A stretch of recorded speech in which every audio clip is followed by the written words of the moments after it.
Today I've got a little treat for you, a story that I delivered 24 years ago, and it inspired a lot of people. It gave them hope, and I want to share that with you, inshallah. And the credit goes out to a great Sheikh who was one of those that I listened to in the 90s when I was about 15 years old. His name is Sheikh Saad al-Break. And this story, the shaitan may come to you and say that I'm just making it up. However, wallahi, this story, I have confirmed it with people that were involved in it. And the story happens really in Riyadh in Saudi Arabia, but I think it's going to connect to all of us, inshallah. So here it goes. Bismillah ar-Rahman ar-Rahim. First of all, I want to make an introduction to it. The story is all about repentance and hope. It's about Allah's forgiveness and mercy. It's about when you've hit rock bottom and you've done all the sins of the world, and it tells you, do not give up, for Allah forgives all sins. My dear brothers and sisters, the story begins with a particular Sheikh.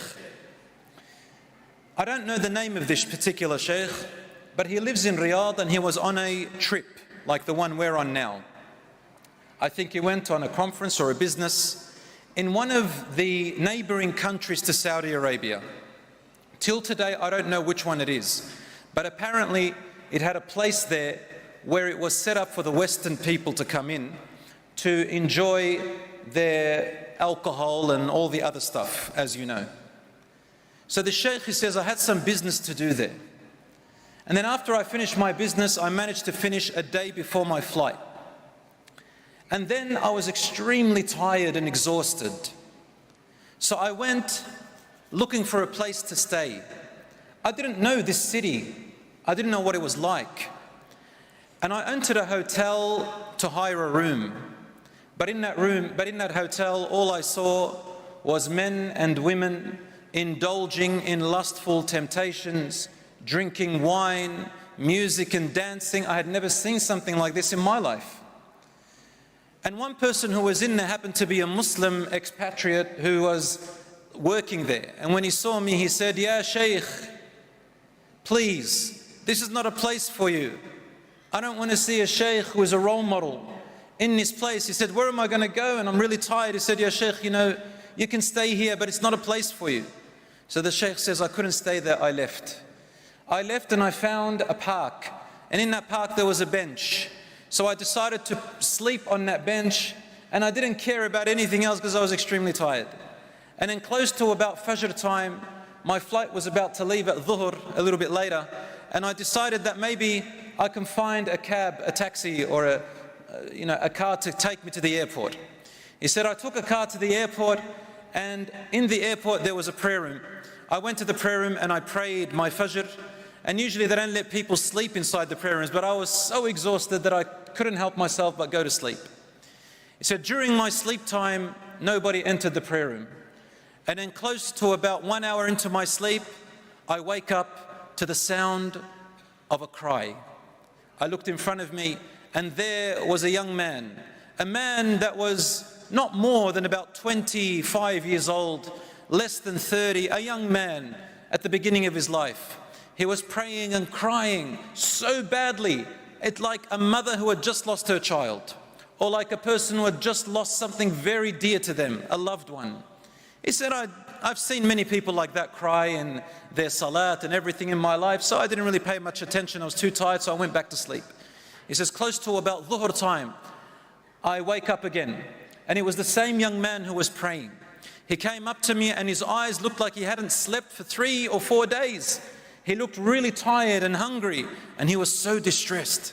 He looked at me, and with shock he said to me, "Ya Sheikh, هل تستطيع أن تنام? Are you really able to go to sleep? Are you able really to sleep?" He goes, "Yes, I'm really tired." He says, "Wallahi, I don't know how to sleep anymore, Ya Sheikh. I don't know how to sleep. I've been running around for 3 nights and 3 days. I can't sleep. I can't eat, I can't enjoy my life, and I don't want to go back home." He said, "What's going on?" He says, "I'm from Riyadh and I just don't want to go back to my family." So the Sheikh says Dhuhr time was really approaching, and we decided to pray the Dhuhr.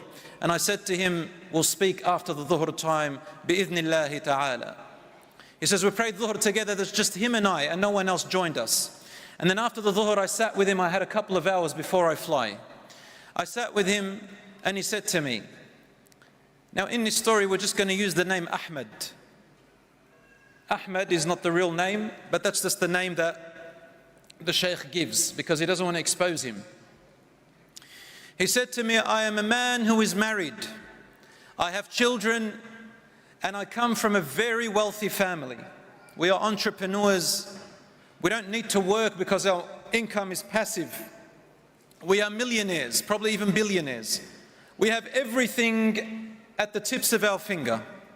And we have maids, we have workers, we have the best of cars, we have the best of food.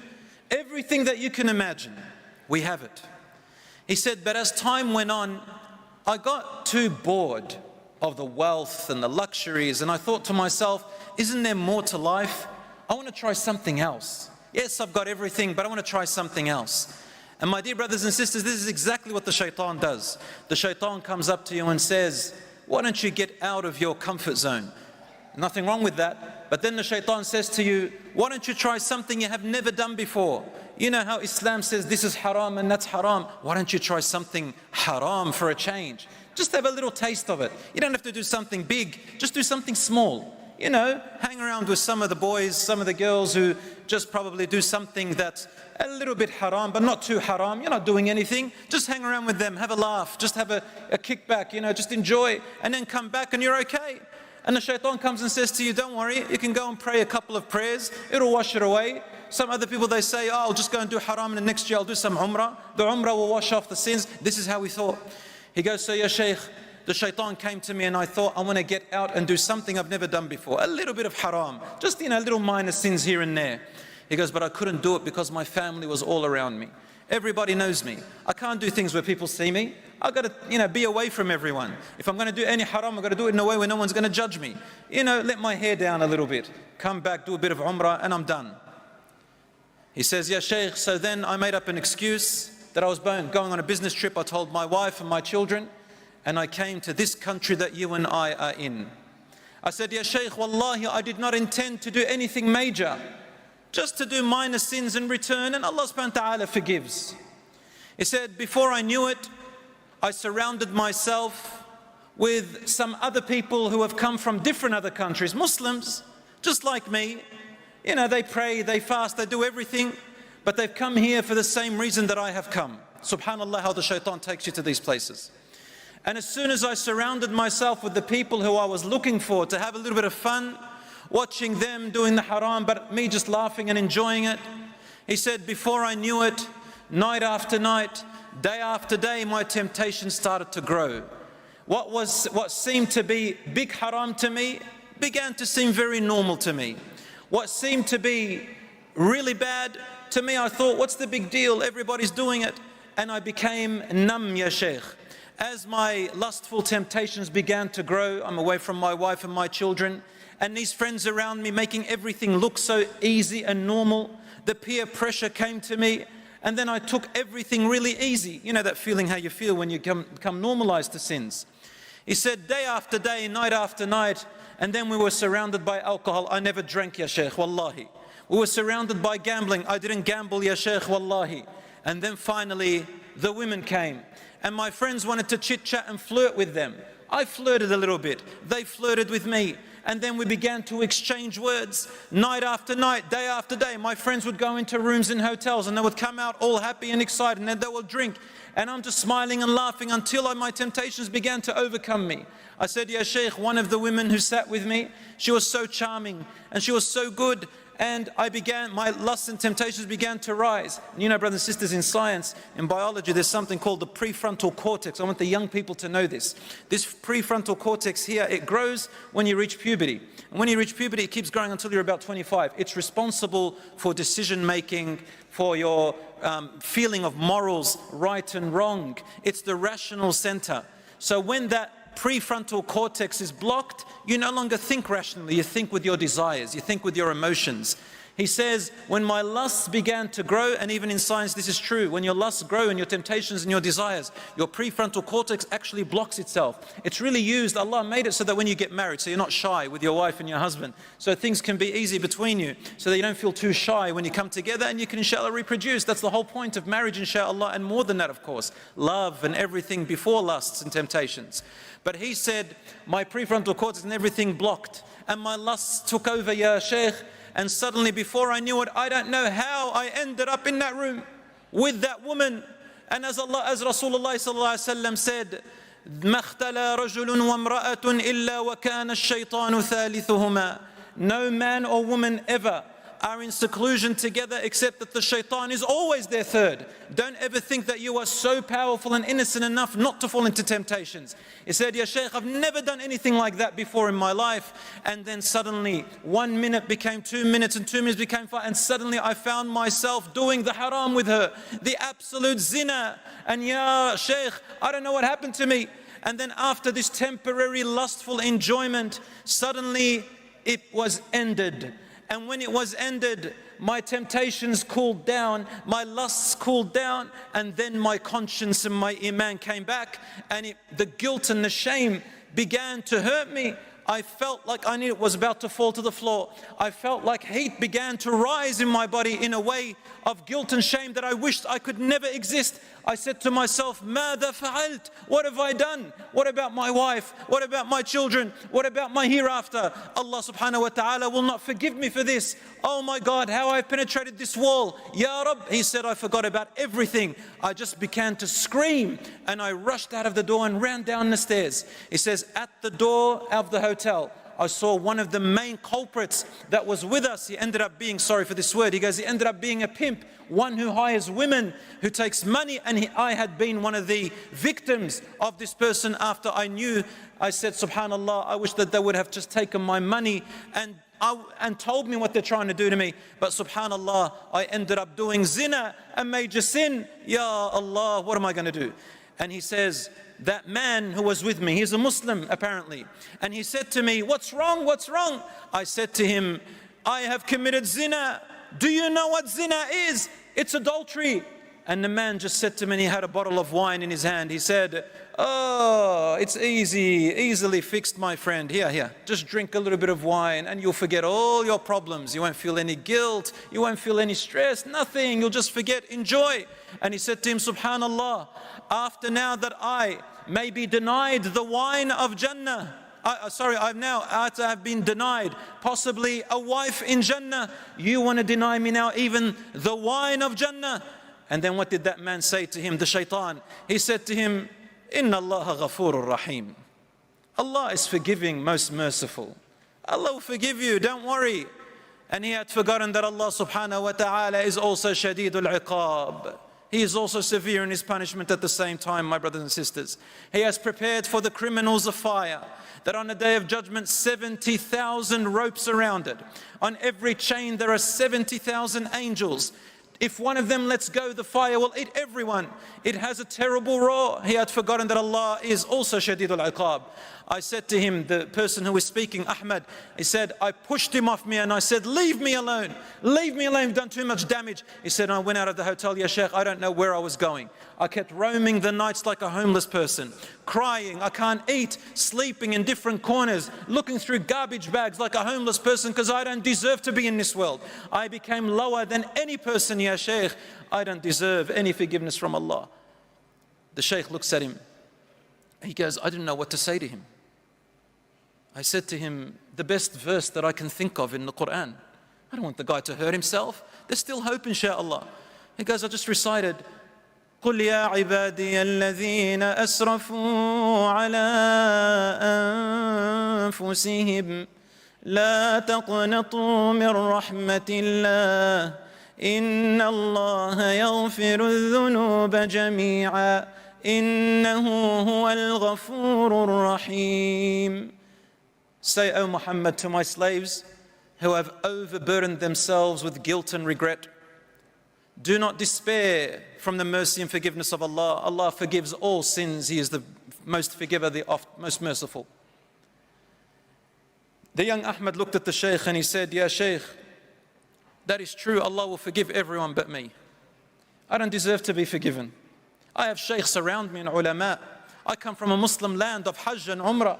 I'm married, I have children, I have wealth. I know what's halal and haram and I fell into it. I don't deserve to be forgiven, ya Sheikh. This is not for me. Suddenly the announcement for his flight was heard and the Sheikh said I had to go. I took his contact and I went to my plane. And in the back of my head I thought, you know, I've seen this before, maybe 2 weeks, 3 weeks, he'll forget about his problem and move on in his life. He said, when I reached back to Riyadh, about a month later, I received a call from him. And he said, I want to meet you at the masjid. And it was about Hajj season time that time.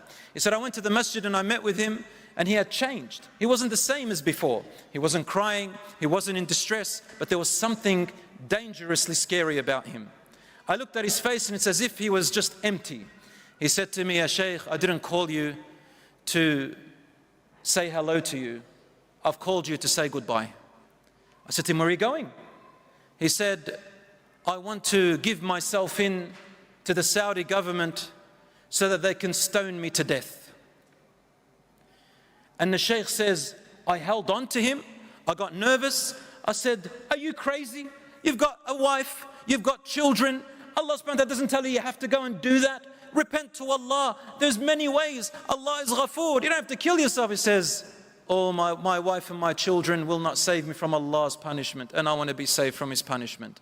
Let go of me, Ya Sheikh. I just came to say thank you for trying to help me. Jazakallahu khairan, before I go into the hereafter.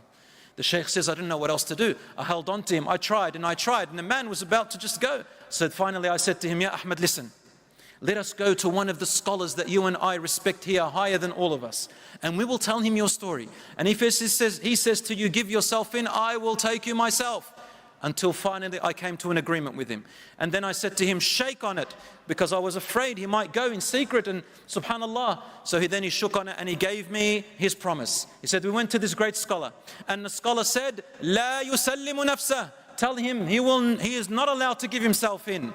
And this particular scholar, he says, what kind of a man have you brought me, Ya Sheikh? I can't sleep. I've been awake nights after nights with him calling me and saying to me, oh Sheikh, fear Allah in what you're saying to me. For wallahi, on the day of judgment, I will say to Allah, I wanted to give myself in, but this scholar, he is the one who told me don't. And the Sheikh says, subhanallah, I did not tell you anything except out of ilm. Until finally the young Ahmed left the scholar alone. Suddenly the Sheikh says, I received this call and he wanted to meet me back in the masjid. I went back to the masjid and he said to me, I'm come to farewell you again. I said, where to now? He says, I want to go to Hajj. And this is the feeling of a repenter. I said, subhanAllah, let's go together. He said, no, I'm okay. I thought maybe he went with a group of his own. He says, we went to Hajj, and then when we reached the part when we're stoning, you know, the Ramil Jamarat for the devil, he said, I saw him from a distance and I said, Ya Ahmed, Ya Ahmed. He goes, as soon as Ahmed saw me, he ran away. I said, subhanAllah, what changed his heart towards us? He said, then I went back, and when I met him back in Riyadh, I came to visit him, and I said, Ya Ahmed, what changed your heart? And he said, Ya Sheikh, why would you want me to mix with you? I am impure. You are pure people. Why would you want me to ruin your Hajj? He says, I was too busy making istighfar. Leave me alone, Ya Sheikh. Subhanallah, why would you want me among you? Leave me alone. He said, and sometimes I would look at all the Hujjaj and I would think, subhanallah, look at all these Hujjaj, how pure they are. I am the worst. Maybe Allah will not forgive or accept anyone's Hajj today because I'm among them. And sometimes I would think, maybe Allah will forgive me because of all these pure souls around me. Subhanallah. Time passed and this young Ahmed memorized the entire Quran from front to back. Then he began to fast one day on and one day off. Every day he is in the masjid, 5 daily salat. Whenever you saw him, he was either praying or donating or reciting the Quran or making dhikr or tending to his family. He was never as happy as he ever was, never himself. Monitoring every step and every second he takes before he meets Allah subhanahu wa ta'ala. Years passed. And then one day, I'll just cut the story a little bit short inshallah for time's sake. He said one day, we were visiting, a scholar from Medina was visiting us, and he was giving us a talk about a man of a companion named Rabi' ibn Khuzaym. He said the story about Rabi' ibn Khuzaym in the time of the Prophet, or just after him, the people of Kuffar, they wanted to ruin every young person who is an influence. And this young man was an influence to young people in a good way. So they said, how can we ruin him so that he's not influencing the young people towards Islam? And they said, let's send him a beautiful woman, we'll pay her. And we came up to her, to the most beautiful and popular woman in this town. And we said to her, we will give you 100 dinars for Rabi' ibn Khuzaym to give you one kiss. Just one kiss, we want to delude him. She said, for 100 dinars, I'll get him to do more than that. So she went and met with Rabi' ibn Khuzaym as he was coming out of Maghrib Salat. And as soon as she saw him, and she displayed himself to him, he looked away and screamed in her face, saying, what would you look like if you were in your grave for about an hour? All this beauty that you look at, what would you look like in the next day? What would you say to Allah when you say, oh Allah, you created my beauty and I used it in haram? And she was a Muslim. The story goes that she was so affected by what he said that she began to cry, ran away and repented to Allah until she was called Abidatul Kufa in Iraq. She was from Kufa. They called her the worshipping woman of Kufa because of Rabi' ibn Khuzaym. As the Sheikh was telling this story, and the Sheikh was telling us the story, he says, I was sitting there, suddenly we heard a man get up and he screamed. He ran out of the masjid crawling out, Rabi' ibn Khuzaym returns her and I go to her to commit zina. We realized that it was Ahmed. He said, had I known that he was there, I would have told the alim not to talk this story. As time went past, I didn't see Ahmed. And then he said, one day I met a great scholar who was visiting us, even greater than the other one. And he was talking to us, and I thought maybe I can ask this Sheikh, this great scholar, finally once and for all to find me a solution for this young man Ahmed. He can't keep walking like this in life with such despair. This is not what Allah said. So the great scholar, he said to him, Sheikh, there is a simple verse in the Quran. You can go and say it to him. He said, which verse? He said, don't you remember in Surah Al-Furqan? Allah says, وَالَّذِينَ لَا يَدْعُونَ مَعَ اللَّهِ إِلَهًا آخَرَ. Those who do not call upon Allah with partners, don't make partners with Allah. وَلَا يَقْتُلُونَ النَّفْسَ الَّتِي حَرَّمَ اللَّهُ. And do not murder a soul that they have no right to murder it unjustly. وَلَا يَزْنُونَ. And those who do not commit adultery and fornication. وَمَنْ يَفْعَلْ ذَلِكَ يَلْقَى أَثَامًا. Whoever does any of these acts will surely meet a terrible chastisement and wrath. وَيَخْلُدْ يُضَاعَفْ لَهُ الْعَذَابِ. Their punishment will be multiplied. وَيَخْلُدْ فِيهِ مُهَانًا. And they'll be placed in hellfire humiliated and belittled. إِلَّا مَنْ تَابَ. Except he who repents. وَآمَنْ. And renews their faith. وَعَمِلَ عَمَلًا صَالِحًا. And starts to do good deeds to wipe off the bad deeds. فَأُولَٰئِكَ يُبَدِّلُ اللَّهُ سَيِّئَاتِهِمْ حَسَنَاتٍ. For these types of people, Allah will exchange their past sins into good deeds. وَكَانَ اللَّهُ غَفُورًا رَحِيمًا. And your Lord is ever so forgiving, most merciful. He said, I couldn't wait to go to Ahmed to give him this verse. It's the best thing I've ever heard. Why couldn't I have noticed it? He said, I went to the masjid and I found Ahmed reclining on the steps of the mimbar as he always does every Maghrib. And it was after Asr. He goes, I entered and there was no one in the masjid. He said, I couldn't hold myself. I entered and opened it and I said, Ya Ahmed, Ya Ahmed. He looked at me and I couldn't hold myself. I said, وَرَتَّلْتُهَا عَلَيْهِ تَرْتِيلًا. I began to sing it. I began to recite it melodiously. I said, وَالَّذِينَ لَا يَدْعُونَ مَعَ اللَّهِ إِلَهًا آخَرَ ولا يقتلون النفس التي حرم الله إلا بالحق ولا يزنون. He goes, when I reach the part where it says يضاعف له العذاب, their punishment will be multiplied. He says, I looked at him as if I had stabbed him with a dagger. He goes, I continued, إلا من تاب وآمن وعمل عملا صالحا فأولئك يبدل الله سيئاتهم حسنات وكان الله غفورا رحيما. He says, when I finished the ayah, Ahmed jumped up. He ran to me, began to hug me. He kissed me on my forehead. He began to cry. He began to smile. And he says, Ya Sheikh, wallahi, I have memorized the entire Quran. And today, wallahi, it is as if I am reading it for the first time in my life. How could I have not seen this verse? Maybe Allah subhanahu wa ta'ala left it for him to raise his level in Jannah, Allahu a'lam. That evening, that Maghrib, the Imam of the masjid was away and they put Ahmed to pray Imam. He goes, he recited Al-Fatiha. And then as he was about to recite a short surah, which surah does he choose? وَالَّذِينَ لَا يَدْعُونَ مَعَ اللَّهِ إِلَهًا آخَرَ. He says when he reached the part, إِلَّا مَنْ تَابَ, except he who repents, he burst into tears. He couldn't finish, so he went into ruku' and sujood, and he went up into the second rak'ah. He recited al-Fatiha and tried again. وَالَّذِينَ لَا يَدْعُونَ. And when he reached إِلَّا مَنْ تَابَ وَآمَنَ, he couldn't contain himself. He fell down to sujood, and he could never finish the verse every time he got to it. He said months passed, and it was Ramadan, and suddenly I received a call from his father, the father of Ahmed. He said, please come quickly. I went to visit him and I knocked on his big door, his palace. And as soon as the father saw me, he burst into tears and began to hug me. I didn't know what was wrong. He said, your brother, your dear friend Ahmed, he gives you his salams and he went back to Allah last night. I said to him, subhanallah, I didn't know whether to cry for my friend or for his father. He goes, I went in and it was the janazah and they had brought the body to the family to farewell the body. He goes, I went inside and the cover sheet was on his face. I took the sheet off Ahmad's face as his dead body lay there, and I saw a face. I saw a face that was glittering with shining with light. I saw a face that did not leave this world but had gone to Jannah, inshaAllah. I made dua for him and kissed him on his forehead, covered his face, and I sat with his father and said, tell me what happened. He said he had been going through some sickness which he didn't tell you about. And it was Ramadan.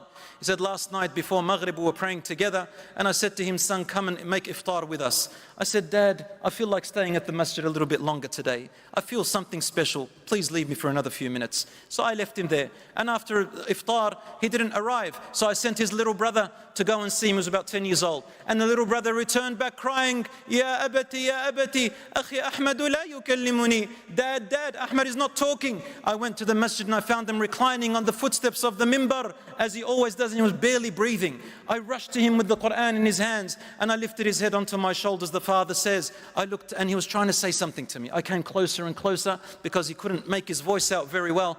As he was dying, I knew he was dying, subhanAllah, we called the ambulance. As he was dying, he said, give my salams to the Sheikh.